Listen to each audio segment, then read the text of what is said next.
Chennai சவுகார்பேட்டையில் travels அதிபர் சுட்டுக் கொல்லப்பட்ட வழக்கில் புனேவில் கைதான இருவரும் சென்னை அழைத்து வரப்பட்டு புழல் சிறையில் அடைக்கப்பட்டுள்ளனர்.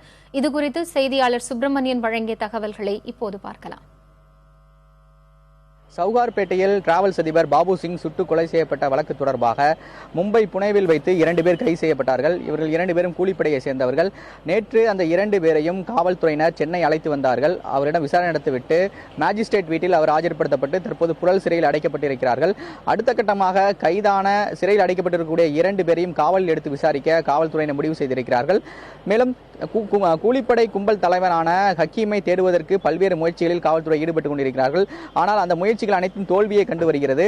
அவர் பற்றிய விவரங்கள் எதுவும் கிடைக்காததால் இந்த வழக்கில் ஒரு பின்னடைவு ஏற்பட்டிருக்கு என்றுதான் சொல்ல வேண்டும். அது மட்டுமல்லாமல் இந்த வழக்கில், அதாவது சென்னை இந்த சவுகார்பேட்டையில் நடந்த கொலை சம்பவத்திற்கு உதவியாக 2 பேர் செயல்பட்டிருக்கிறார்கள். ஒருவர் நுங்கம்பாக்கத்தை சேர்ந்தவர் என்பதும் மற்றொருவர் திருவண்ணாமலையை சேர்ந்தவர் என்பதும் விசாரணையில் தெரிய வந்திருக்கிறது. அவர்கள் தற்போது தலைமறைவாக இருக்கிறார்கள். அவர்கள் எங்கு இருக்கிறார்கள் என்ற கோணங்களில் விசாரணை சென்று கொண்டிருக்கிறது.